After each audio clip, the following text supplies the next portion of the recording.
Hey guys, welcome back to the channel. Hope everyone's doing fantastic. Yes, it's a big one this weekend. It's Chelsea going to Liverpool. Obviously one that we dreaded, but it's better that it happens early on in the season. And also I have a special guest with me today. But before I get into all of that, guys, please don't forget to like, comment, and subscribe. And yeah, so I'm going to tell you a bit about my guest. I've known my guest for since primary school. Yeah, since primary school. I think I would like to share like a kind of a moment that has stuck with me with my guest. His name is Chad, by the way. I keep calling my guest like he's, I don't know. So we were part of the same football team, and I remember we drove down to Durban in South Africa for a tournament, I think it was. And it was around the time of it was Istanbul final between 2005. Yeah, Liverpool and AC Milan. And I remember we stayed in the same house. We were hosted by the same person. And were we hosted by the same person? We were. We were, right? Yeah, we were. So we were watching the game, and obviously like Liverpool went 3-0 down, and all despair was there. But for some reason, Chad still believed. For some weird reason, I know deep down part of him was like, okay, we're losing this, but this blind love for Liverpool, and they finally did it. And then we had to hear about it for the rest of the tour. But yes, that is my guest for today. Chad, how are you doing? I'm good, thanks, and you? I'm alive. So, Mr. Liverpool man, how are you feeling? How are you feeling about the season? I'm feeling good. I think our team is strong. The starting 11 to actually be fair. But yeah, I think there's lots of positives in our team. Van Dijk's back, and that's a big boost for us. Like of the first two games, just seeing the composure he brings to that back line, it's good to see again. I no longer have to stress about Nat Phillips trying to boot balls long or Reece Williams running like he's running backwards on a treadmill. So yeah, I'm good. I'm feeling good about our team. Yeah, only issue is the injuries. I actually made the mistake of putting Nat Williams in my what do you call it? The FPL. Yeah. And it's weird because like I'm not like, I think I did it because I ran out of money actually, and I thought, you know what, let me get like someone that might play, and I thought he would, and unfortunately I was super wrong. That's how my knowledge Hopefully it never comes to that. Oh yeah, you see.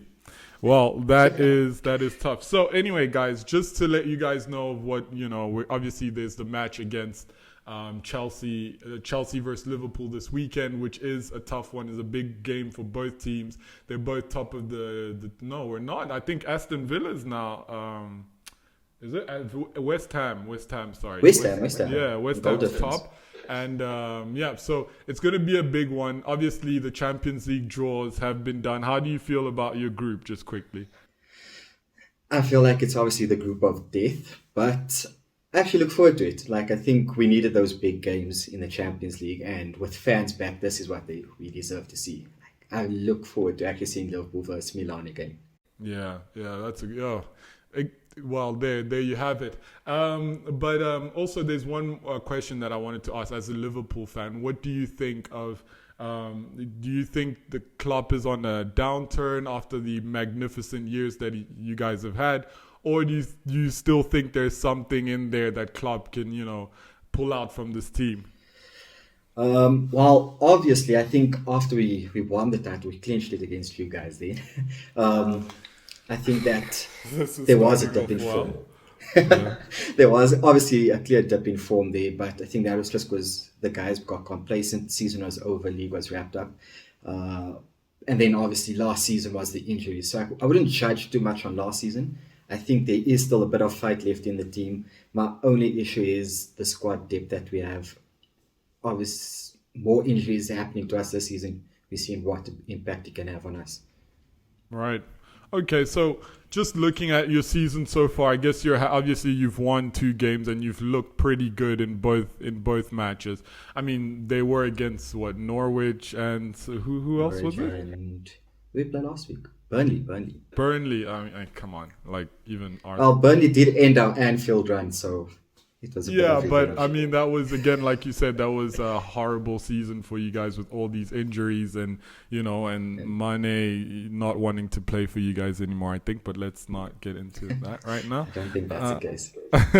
Yeah, but so tell me about the transfer market. What's been happening? I mean, from our side, Chelsea, obviously, it's well publicized about the going on to Chelsea and the selling of young players and all of that.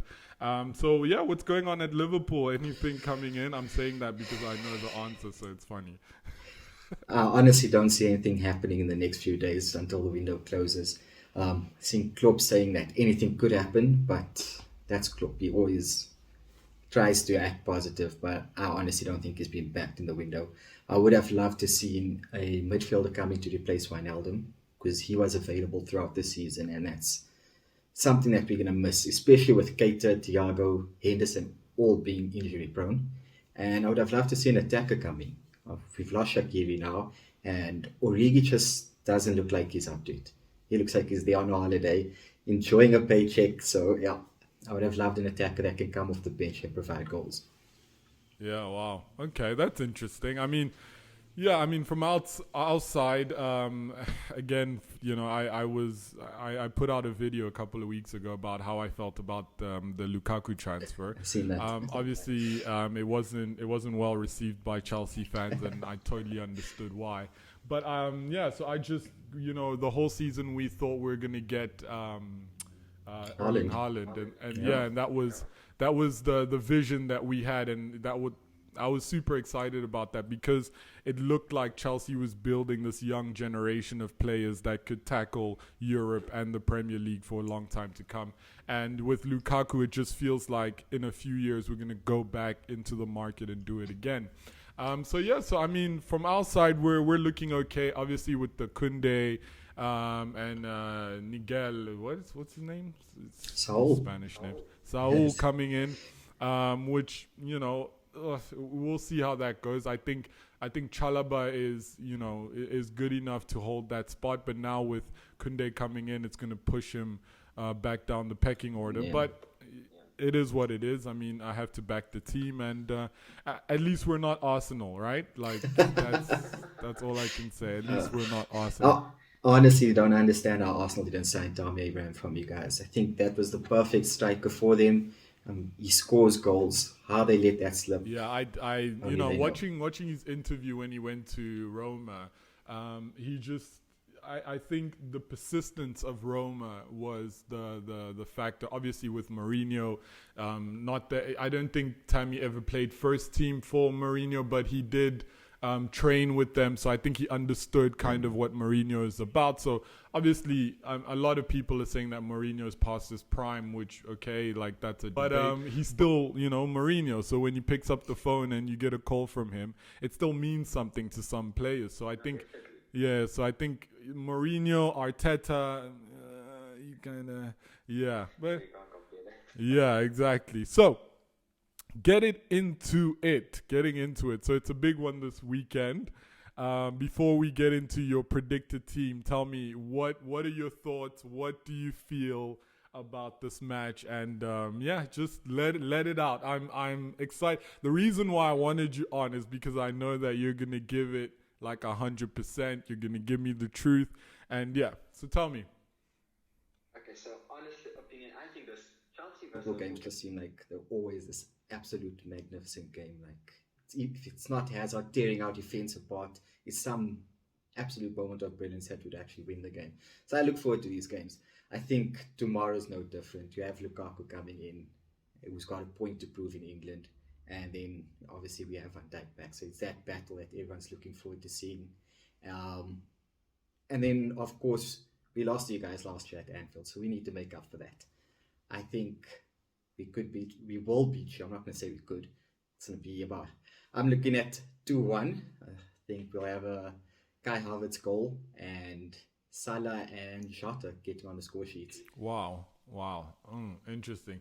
So, going back to what you just said about the battle between the attack and the defense. So it's obviously what everyone's been talking about the whole week is Virgil Van Dijk versus Lukaku, which To be honest, if I look at them physically, because Lukaku looks so slim, nowadays as compared to what he was when he was at Man United, and I don't think that he will be able to do what he did to the Arsenal defense to Virgil Van Dijk. So it's gonna be for me I don't know, maybe he has a plan. I'm not sure, but just looking at them physically, I definitely think Virgil van Dijk wins that. What do you think? I think I don't really see Van Dijk actually getting stuck into it as much. I think Matip is more of the guy that would be doing the dirty work. Van Dijk likes to clean up after that, and he dictates at the back. So I don't see that actually being the bet. I think Matip is the one to actually look out for. And I think he's got the strength to handle Lukaku. But whether Lukaku's on Van Dijk's side or Matip's side, I think they should be up for it. Yeah. But we cannot take away from the natural strength of Lukaku. Right. But looking at the game that you spoke about last season where Werner was running riot, it's just, I think, because for me, obviously we're going to talk about like the team and what we think, who's going to play where. But Timo Werner, for me, did so well in that game. And yes, he was unlucky in some situations, but I think, again, we talk about Timo's presence and the difficulties that he gives defenders and the spaces that he creates for other people to run in, like Kai Havertz, Mason Mount, and do the things that they do. Do you see that being a problem this time with having your proper back four on the field? I think Timo has that ability where he will always trouble defenders. He's fast. I think he's unlucky with the offside calls. It's little fine margins that he's getting wrong. And once he gets that right, he's going to be a danger. We've seen what he could do at Leipzig. And I've wanted Timo at Liverpool, so I have that admiration for him. So I can see him still always being a problem. And how I see Lukaku and him working together is like Lukaku and Lautaro. So that's something I'm looking forward to actually seeing from Chelsea, is that connection. Yeah, I mean, I know you wanted him, but you have to admit, looking at last season, if you had gotten Timo Werner and then you get a Timo Werner that's misfiring the way he was last season in a Liverpool team that was struggling with injuries, and Salah literally lifted this team from, I don't know, you guys were sixth and you finished above us. So if you had that would have been a big problem last season also. You could say that, but then again, Mane and Firmino were misfiring as well. So it would have just added to that frustration. But like I say, I think Timo, it's coming.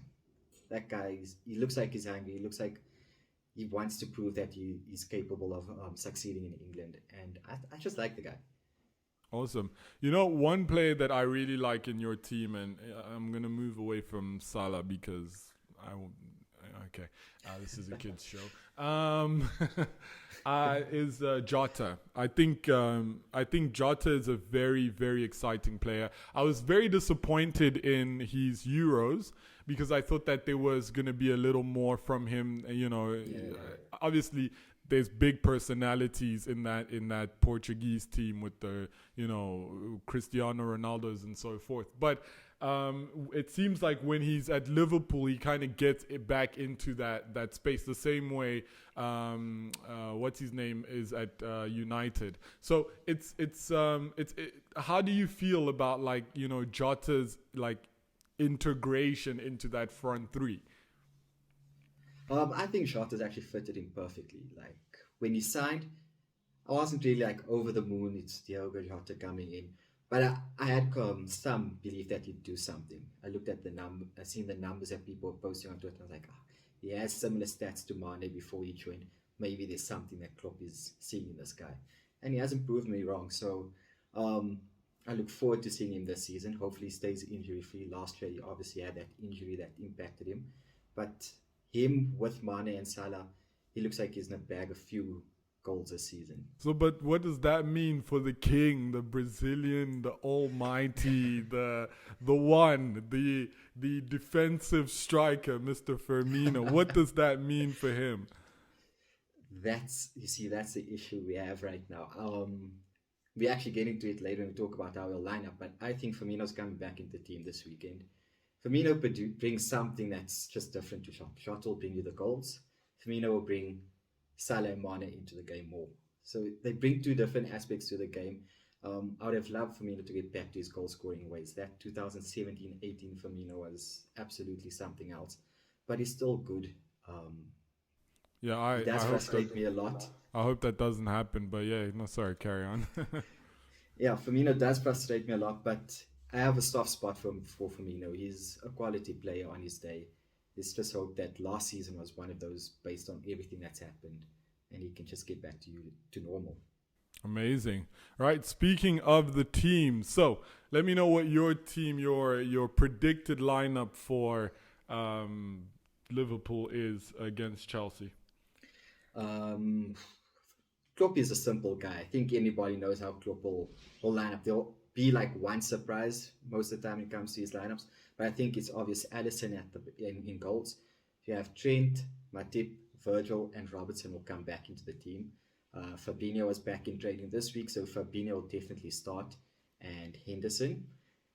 Yeah, I don't know where we're gonna go. It could be Keita, it could be Thiago, but I'm leaning more towards Keita starting, and then, like I said, Firmino's back in the squad with Mane and Salah.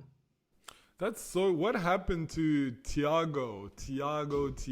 Like personally, when you guys signed Thiago, I was a bit afraid because I know the quality of this player and what he can do, and I was, I remember being so mad that Chelsea didn't even flinch, like didn't even try anything. But what's happened? What's going on? Can you? I mean, you watch it. You watch him every week. What's going on? So I think last season was. He didn't have a pre-season with us. He came in, he got COVID. Then he played a game, got injured. So that it all impacted his integration into the team.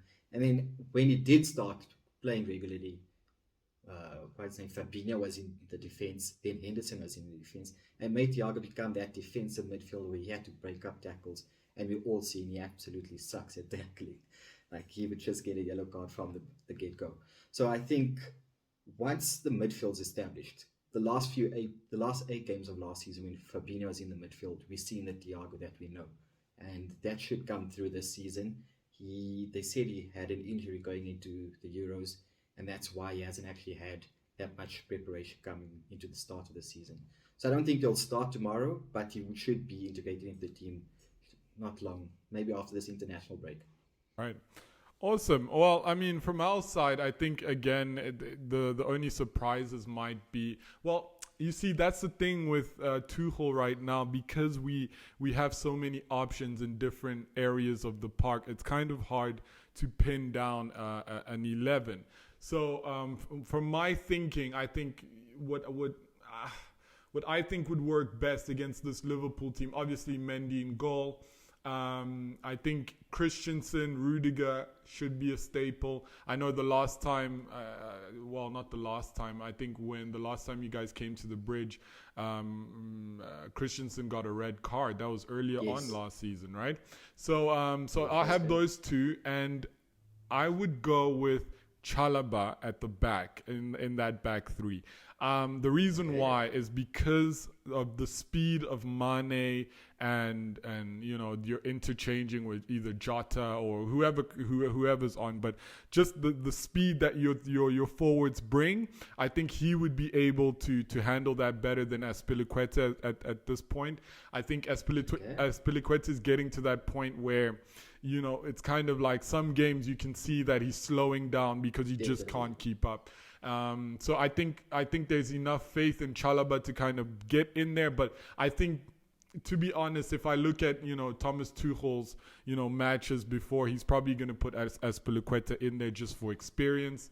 On the right, Reece James. On the left, I'm hoping that Ben Chilwell comes back in, because I think it's going to be hard for Marcus Alonso to play in this game. So hopefully Ben Chilwell's back in there. In the center of the park, I think N'Golo Kante was rested last week for this, so I think N'Golo Kante is going to come in there, and Jorginho, UEFA Player of the Year, and UEFA Midfielder of the Year, just saying.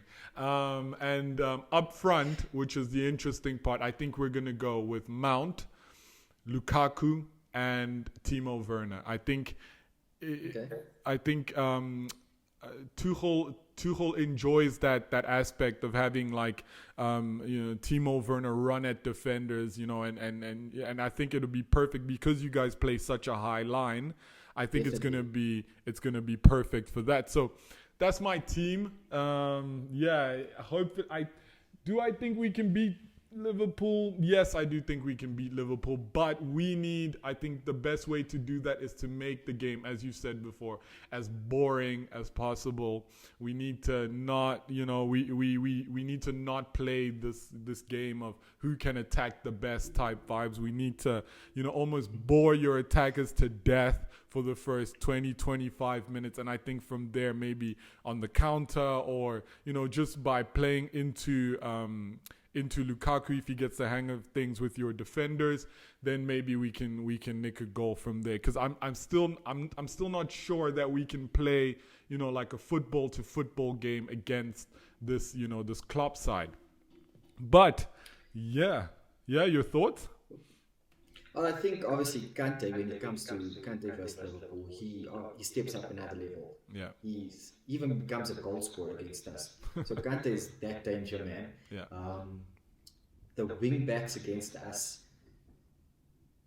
we'll see how much that works. Okay. But Tuchel has gotten Chelsea very defensively strong. So I think if they suck us in the way they did with Man City, control the game, and they can get that break. Yeah. So that's where their strength will lie. Awesome. So now, finally, we're going into something that we probably definitely going to disagree on, I can tell. 100%. But starting 11, combined 11, Chelsea, Liverpool. Whew. Okay. So, goalkeepers, obviously. Obviously, one of them is the current UEFA Goalkeeper of the Year. I'm sure if there was a Ballon d'Or for goalkeepers, he'd probably win that too. But I think Alisson's won that before, maybe. I don't remember. Alisson's the only goalkeeper to have a Golden Glove in 3 competitions in 1 year. Just have to mention that. Yeah, anyway, so Mendy or Alisson? Tell me why. No disrespect to Mendy. I think Mendy is a quality goalkeeper. Right. He's helped Chelsea. I just think Alisson is a notch above him in terms of shot stopping, the saves, his distribution. I haven't actually seen Mendy tested that much when it comes to making those last-ditch saves. Right. So that's why I'd lean more to Alisson on that aspect. Yeah. Although I have to say, he made a world-class save in that final. Yeah. With the Mario shot at the end. Yeah. So. Yeah, funny.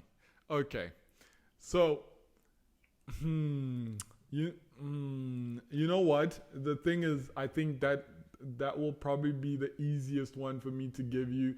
I think Alisson is a quality goalkeeper, but the part that is interesting for me between the two goalkeepers is we haven't seen Mendy go through that that tough situation that most goalkeepers go through yet and bounce back from it, which Alisson has done. So you know what? For that reason, fine, cool. We'll put Alisson in there. Let's go. So we're going to go, let's just do a 4-3-3, right? To make things a bit more simple. So let's go with right backs, because some right backs, were in the English squad. Some weren't. Injury, but you weren't called up in the first place. Right, so back. I think if that person that wasn't in the English squad was in the team, they may have won actual Euros. So for me, it's definitely Trent at right back. Not that I don't rate Reece. I think Reece is quality, especially as that right wing back. I just think Trent is something else. His distribution, his vision. Now I've seen that he's starting to drift more centrally and play from like a midfield position. So I think he's something else. He's special. Yeah. Obviously, you go with Reece. Yeah. So the thing with Reece is, I think Reece is still at the point where decision making seems to be a bit of a problem. I think, especially against recently with the game with Arsenal, I think there were 2 or 3 chances where him and Lukaku could have connected on the same wavelength and scored the exact same goal. But he kind of, I don't know what he was thinking in that, in that situation. Whereas if it was Trent, you definitely would have put that ball in, into the right spaces for whoever to tap it in. But I just feel like Reece is a bit more consistent than Trent is. And you can correct me if I'm wrong, but I feel like, especially last season for you guys, I think this was because the leaders of a lot of the leaders of the team were out of the Liverpool team. It was time for homegrown boys to kind of step up and step into that limelight. And I think when we had the transfer ban, we had a lot of those players kind of step up. So Mason Mount, Reece James, Tomori, what's his name? Abraham. So, and I felt like, with Trent last season, he looked a bit exposed because he didn't have, that Virgil Van Dijk there or whoever's normally in that back four to protect him.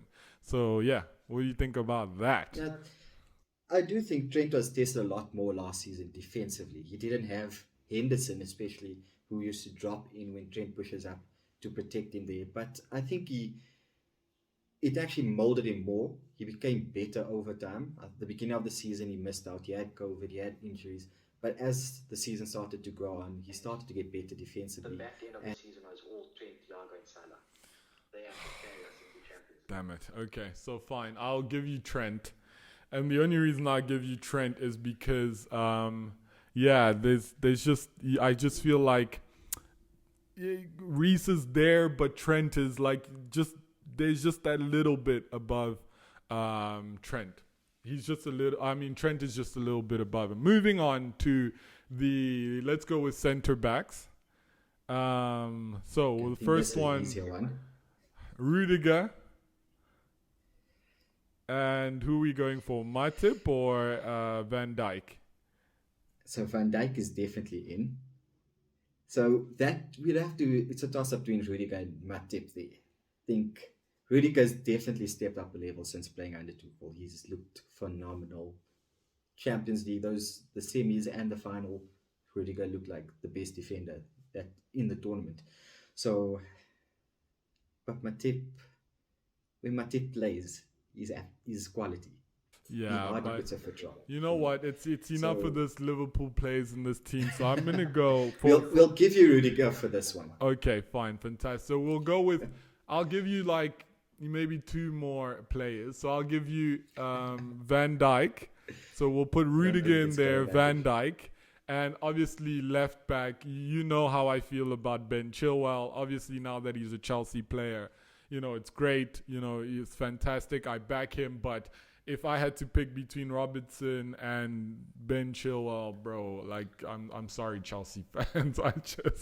I can't do it. I'm Robertson all the way. Yeah, you agree, I'm guessing. Definitely. I agree with that 100%. Right. Okay. Moving on to the big boy stuff now where, we have best midfielder of the year, all of these things. I think this is going to be even more, a bit more simple. This is the controversial part. Okay, so if we're going for, it's a 4-3-3. So holding there, we have, the UEFA player of the year actually in that position, Jorginho versus Fabinho. Jorginho wins that, right? Okay, moving on to... I have to disagree there. Okay, tell me. For me, it has to be Fabinho. Fabinho is top 3 best defensive mids. Yeah, but Jorginho, you guys didn't even rate Jorginho for half of the season last year. Yeah, that was Frank Lampard, and the system that he wanted to play. We'll apply Lampard tax to him. Yeah, I think Jorginho has his flaws. I think, I've said it on this channel before where I'm like, Jorginho can play 5, 6 amazing games and then one day look like, a League One player. But I just looking at what he's done, especially this past season, his integration into Tuchel's team and how he's played. He's going into Italy and looking how Italy played, and knowing that the two center backs and Jorginho were the spine of that Italian team it's something that we have to look at and we have to consider, looking at what he's won with the teams that he's won, and I this is why I look at his award last night, and I think he truly deserved it just because of him being the spine of these two teams that have won major trophies. So are we gonna agree to disagree, or we'll agree to disagree? I think the viewers can give us their opinion in the comments. Okay, fantastic. All right, so the two more in the midfield. We'll go with one, N'Golo Kante versus Jordan Henderson. No, I have no argument there. Kante has to be in. Okay, so fantastic. One of the spots in that mid three has to be going to Kante. Okay, good. And then Kovacic. Third option. So I think Henderson versus Kovacic. Does he not play anymore? So I'd have to put Henderson there. Yeah. The thing with Henderson is I don't know. I just don't see him as a tactical, like the amazing thing with Kovacic is he can get the ball and kind of wiggle out of position, and the way he moves forward is just it's a tough one. I think Kovacic obviously has the technical abilities, but Henderson's that hard worker. That guy that's gonna give 100% on the field is gonna run his body to the ground if he needs to in order to win. And I mean, I was definitely one of Henderson's biggest critics, and last 2 seasons, he's absolutely showed how important he is to Liverpool, especially to our success. So I think for me, Henderson and that leadership ability he brings onto the field, he has to come in. The thing is with us, that's Mason Mount, like everything you just described about Henderson for us is Mason Mount, and he plays more in the front three, so it's kind of it's a tough one. But just for the sake of me trying to be nice on this channel and like not like I'll give you Henderson, and Perfect. I don't mean it, guys. I'm just saying because he's the guest, right. So moving to the front three. I think this year 2 spots are already taken. That's a no-brainer. Which are Salah and Lukaku. Okay, right. I mean, Salah, as much as I try and hate on Salah, like you cannot deny his numbers. You cannot deny what he brings to. I think obviously he walks into any team anywhere in the world, and which is very surprising. Why I keep hearing you guys talk about. With Salah, I think me personally, 99% of the time I'm frustrated with Salah because of FPL. I just want points from every game. But he's someone you can't replace at the moment. I'm hoping they actually give him a new contract soon. He deserves to be the highest paid player in the club. He's earned it. And he just doesn't get the respect he deserves, personally. I think if he was from Europe or from South America, people would be praising Salah every week, calling him one of the best. He's just not getting that big. But yeah, he's in that one spot, and I put Lukaku at striker. Awesome. And then the last position. Okay, who are you putting up there? Oh man, it's tough because I have Kai. I either have Kai, Werner, or Mount. Which, to be honest, this sucks because I'm such a fan of Mane. I think Mane is an exceptional player. It's another one of those where I look at him and I think, how did Chelsea miss this guy? Like, how was he just in the league doing his thing and no one picked him up, and Klopp comes around and sees what no one else saw. So but do I put Mason? I have to put Mason Mount against Mane. Oh, okay. I think the crazy thing here is all 4 of them offer something different. Yeah, true. True, but I mean, there could be an argument for all, Mane versus all three of them for that spot. Like, I mean, if Mane moves to Chelsea today, like, could he just, displace Werner, Kai? Oh, it's a tough one. It's a tough one. Oh, okay. So I'll tell you what, because of his technical ability and how he, what he gives to the team, I'm going to put Kai Havertz in there. So I'm going to go with Mane versus Kai Havertz. And I'll tell you why Kai Havertz. The others, obviously, Timo, we know what Timo brings. We know what Mount brings to the team. But I put Kai there because, number one, his age. I think for a kid his age and the potential that he's already showing, it's amazing. It's something that I haven't seen in a footballer in a while.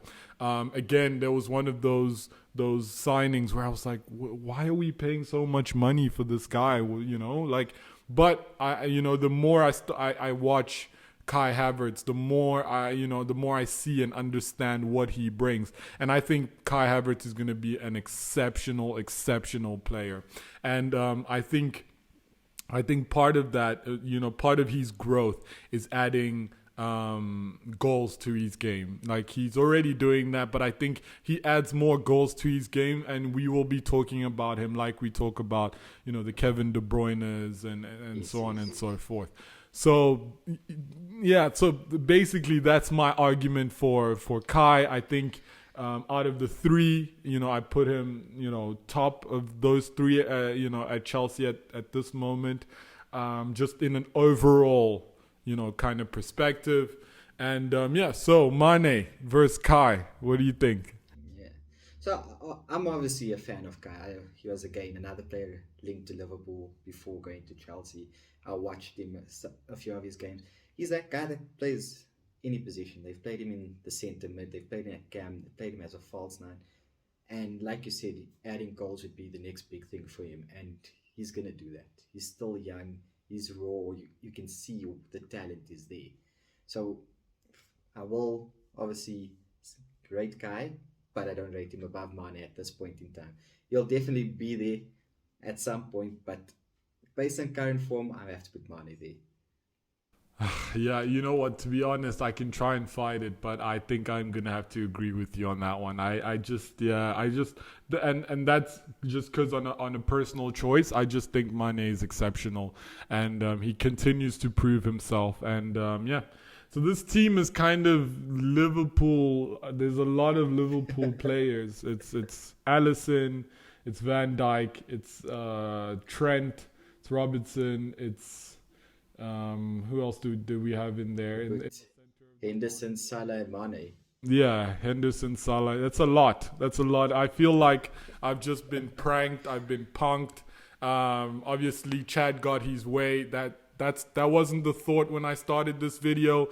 I really wanted to kind of show that our team was better. Apologies, Chelsea fans. Let me know in the comments what you guys think. Obviously, with the conversations that we've had, it's a tough one, but it seems like we've lost. So, final thoughts on the game tomorrow. You already told me that you're gonna beat us, which okay, whatever. Final thoughts on the game. Oh, one more thing, Coach Thomas Tuchel or Klopp. Because I remember some tweets from you saying, yes, Tuchel. I'll own up and say I doubted Tuchel. When he came in, I thought he's going to be such a flop. And the basis behind that is I watched PSG and they just looked like they were a two-man team, like there was no tactics. So I thought that was Tuchel's fault. But he's proved me wrong, and I have to say he's been an amazing coach, especially for Chelsea. And, well, he was good at Dortmund as well before going to PSG. So Tuchel, Klopp, I have to go with my guy Klopp, man. What he's done with our team, well, what Tuchel's done as well, but personally for me, Klopp. I don't know what the how long did Klopp. Let's not forget Tuchel had a better team than what Klopp got. Klopp had to deal with Mignolet and Lovren. he came in. Lampard got sacked. Don't know if okay, but you're all right. The team was much better. Obviously, I'm gonna have to stick with Tuchel on this one. I'm a fan of Klopp. I think Klopp can be annoying sometimes because he always seems like he's complaining when it's like, dude, everyone's going through the same things. But obviously, now that we're in the situation where we're gonna have to go play the World Cup, and we're gonna see how things go from there. It's a different thing. But we're just gonna have to have an assistant coach, and they can just twist around. Yeah. Anyway, final thoughts from you about the game tomorrow. Well, I'm expecting an action-packed game. I think this is not going to be a boring game. It's going to be head-to-head, two giants colliding. But like I said, I think 2-1, Liverpool, Kai Havertz goal, Salah and Jota goal. Jota's going to come off the bench, score the winner. Yeah. Okay, fine. From my side, I think I think Chelsea are definitely gonna win it. I just think it's a lot of the times when it comes to playing against the bigger teams, Liverpool kind of look like a kind of like one-trick pony. Like if it doesn't work with Salah, Mane up front, then I just don't feel like there's enough in that team to kind of topple this defense over. But again, it's Liverpool. You can never kind of put them out the game. So I'm going to go with the Chelsea win. I think it's going to be I would like a clean sheet because of, the points Mendy can give me. But I think I'm going to go with a similar score. I think I'm going to go with 2-1. I do see Liverpool scoring first because sometimes Chelsea, we kind of go to sleep and we need, I don't know, maybe because the crowd is back, it's gonna be different. Yeah. I see Liverpool scoring first, but I see a comeback push to a 2-1 victory. So we'll just have to see how it goes. Hopefully, I've spoken to you already about having you on again about, the FIFA cards and what we think is going to happen in FIFA 22. So we might, have a chat. Cool. Then, hopefully my 5 viewers can let us know what they think and how, yeah. So anyway, hopefully we're turning it into 10. Yeah, hopefully. Anyway, Chad, thank you so much for coming on, dude. It's amazing. Obviously, we haven't spoken in a while. We speak on Twitter, but it's not the same thing. But thank you so much for coming on such short notice. Thanks for having me. And yeah, just I know you don't have a YouTube, unless you started one. I know you don't have a YouTube channel or not anything. At all. But just give where they can find you on on social media and things like that, and your interests and whatever you want to plug. Go ahead. So I don't have a YouTube channel, but you can catch me on Twitch. I stream FIFA and Apex Legends now. That's at ChadOK, CHADO_K_. Okay, awesome. I'll put that in the description so everyone can just, get that and click straight away. So again, like I said, thank you so much for coming on, dude. It's been amazing, and hopefully, I can, tweet you yesterday, haha, you suck, you lost, and I wouldn't expect anything else. Okay, awesome. Anyway, guys, thank you so much for watching. Don't forget to like, comment, subscribe, and I will see you guys for the next video. I'm out. Peace.